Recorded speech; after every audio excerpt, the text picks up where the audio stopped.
প্রধানমন্ত্রী শেখ হাসিনা তো আমাদের কাউকেই ছাড়বেন না।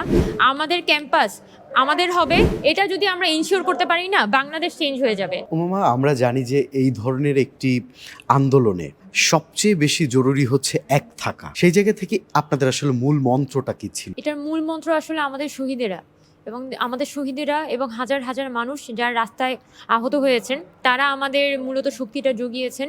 অনেকবার হয়েছে যে আমরা হয়তো সাহস হারিয়ে ফেলছি, অনেকে মনে হচ্ছে হয়তো আর পারবো না, কিন্তু এই যে মানুষ, শত শত মানুষকে আমরা মরতে দেখেছি, তাদের ভিডিও দেখছিলাম, আমরা যে মানুষকে আহত হতে দেখেছি, ঢাকা মেডিকেলের পরিস্থিতি দেখছি, রাস্তার পরিস্থিতি দেখছি, এটার পরে আসলে আমরা নিজেদেরকে কোনোভাবেই বেঁধে রাখতে পারিনি। এবং আপনারা যে বলছেন যে একতাবদ্ধতার কথা, আমি যেটা মনে করি যে আমরা সকলেই বৈষম্যবিরোধী ছাত্র আন্দোলনের সাথে যারা যুক্ত ছিলাম, সকলে ওই সময়ে একটা বিষয় আমাদের মাথায় আসছিল যে আমরা তো বেঁচে আছি, এখন এই প্ল্যাটফর্মটার দায়িত্ব যেহেতু আমি নিয়েছি, এটাকে আমার পার্সিউ করে যেতে হবে। যদি আমি এখানে থেমে যাই, প্রথমত আমরা একটা বড় ধরনের বিপদের সম্মুখীন হব, প্রধানমন্ত্রী শেখ হাসিনা তো আমাদের কাউকেই ছাড়বেন না। আর দ্বিতীয়ত এই গণঅভ্যুত্থান যেটা এই মুহূর্তে তৈরি হওয়ার একটা পরিবেশ, সেটা আগামী 20 বছরেও আসলে সম্ভব হবে না। এই দুইটা বিষয়েই আমাদের মাথায় ছিল যে এই মুহূর্তে যে সুযোগটা পেয়েছি, সুযোগটা আসলে কাজে লাগাতে হবে।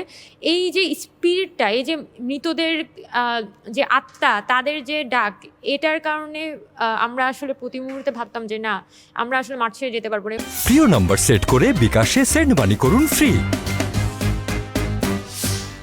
উমামা, আপনাকে দেখতে পুরোদস্তুর একজন শান্ত স্বভাবের মেয়ে মনে হয়।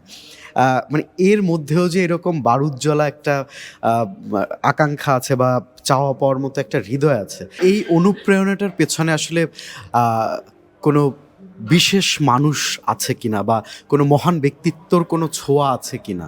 হ্যাঁ, এটা আমি বিশেষ করে একটা কথা বলতে চাই।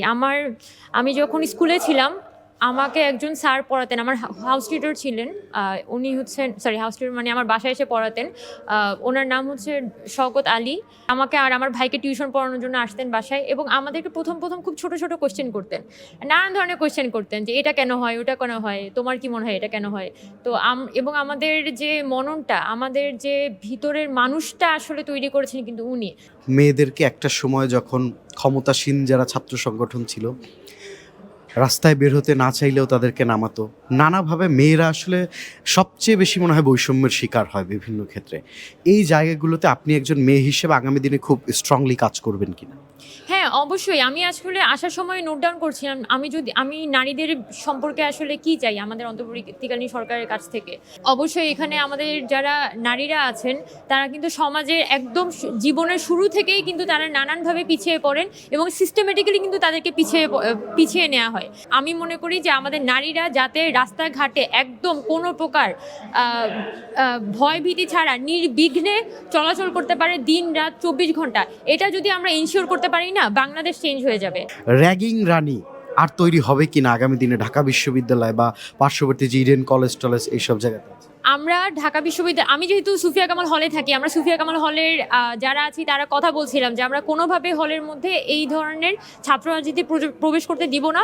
এবং আমাদের পুরো মোটিভটাই হচ্ছে যে সকল সিট হতে হবে আপনার অ্যালোটেড, প্রশাসন কর্তৃক অ্যালোটেড, প্রশাসন সিট দিবে, মেয়েরা সিটে উঠবে, এবং সেটার ভিত্তিতেই কিন্তু স্টুডেন্টরা হলে থাকবে। কিন্তু কোনোভাবে রুম দখল করে আরেকজনের অধিকার হরণ করে রাত 12টা বাজে আমি আরেকজনকে দিয়ে স্লোগান প্র্যাকটিস করায় আমার এখানে দখলদারিত্ব আমি কায়েম করতে দিব না। এবং এইটা আমরা সুফিয়া কামাল হলে শপথ নিয়েছি, এবং আমি অন্যান্য হলের সাথেও কথা বলেছি, ছেলেদের হলের সাথেও কথা বলেছি, তারা সবাই ডিটারমাইন্ড যে এই ঢাকা বিশ্ববিদ্যালয়কে তারা আর আগের জায়গায় ফেরত যেতে দিবে না। আমাদের ক্যাম্পাস আমাদের হবে, এবং আমাদের ক্যাম্পাস কোনোভাবে আমরা সন্ত্রাসীদের হাতে পুনরায় ছেড়ে দিব না, এটাই আমাদের প্রতিশ্রুতি।